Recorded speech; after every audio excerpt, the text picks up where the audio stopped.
కులగన్న survey ఇస్తామని చెప్పేసి చేయడం అధ్యక్ష. ఈ జీవో నెంబరు బీసీ కమిషన్ ద్వారా వచ్చింది 26. దాని తర్వాత బీసీ కమిషన్ మాయమైంది, లేదు బీసీ కమిషన్. జీవో నెంబర్ 18 తీసుకొచ్చిండ్రు, ప్లానింగ్ డిపార్ట్మెంట్ ద్వారా ప్లానింగ్ డిపార్ట్మెంట్ ద్వారా సర్వే ఇస్తామని చెప్పింది అధ్యక్ష.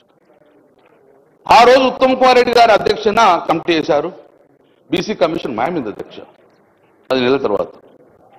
నేను ఇవన్నీ ఎందుకు కోటి చెప్తున్నా అంటే సేమ్ ఇదే బీహార్లో జరిగింది కాబట్టి చెప్తున్నా అధ్యక్ష. మేము దయచేసి మేము రాజకీయంగా మాట్లాడలేము, మా సూచన పరిగణన తీసుకుంటే ఈ బిల్లు పాస్ అయ్యి రాజ్యాంగ పరంగా మన చిక్కులు లేకుండా యాభై చిక్కులు కావాలని కోరుకున్న వ్యక్తిని మేము.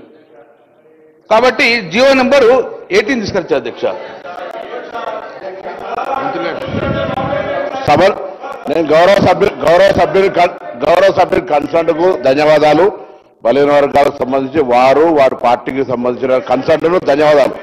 కానీ బీసీ కమిషన్ వేసినటువంటి ఆ బీసీ కమిషన్ మాయమైందనో లేదా జీవో నెంబర్ 18 అనే ఒక్క నిమిషం ఆగండి సార్, ఒక్క నిమిషం వాళ్ళే అది కోర్టులో గౌరవ సభ్యులు వేసిన కేసు ప్రకారంగా ప్రభుత్వం డెడికేషన్ కమిషన్ సంబంధించి మేము బీసీ కమిషన్ వేస్తూ వారికి డెడికేషన్ అథారిటీ ఇచ్చినప్పటికీ స్పెసిఫిక్ గా కొంత వ్యక్తులు కొంతమంది వాళ్ళ ప్రేరేపిత ఉందా లేదా నేను ఇప్పుడు అవన్నీ మాట్లాడదలుచుకోలేదు. కానీ వారి సహకారం అడుగుతా ఉన్నాం. ఇప్పుడు ఇలా ఇంత పెద్ద కార్యక్రమం జరుగుతున్నప్పుడు అపశకరంగా మాట్లాడకుండా సహకరించేటువంటి ప్రయత్నం జరగాలి అధ్యక్ష. ఇంత పెద్ద కార్యక్రమం మొత్తం యావత్ తెలంగాణ ప్రజలు చూస్తా ఉన్నారు అధ్యక్ష. 10 సంవత్సరాల్లో ఏం జరిగింది, 2018 చట్టం నేను ఎవరు విమర్శించదలుచుకోలేదు.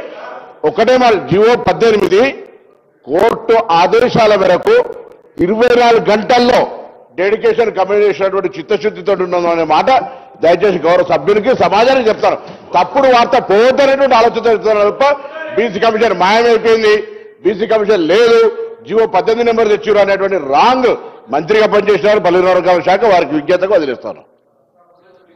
గౌరవ ముఖ్యమంత్రి సభలో ఉన్న అధ్యక్ష, నేను తప్పు చేస్తే మీరు సరి చేయండి. మంత్రి గారికి వాస్తవ తెలివై, ఎందుకంటే చెప్పాలి, వాస్తవం చెప్పాలి, నేను చెప్పాలి.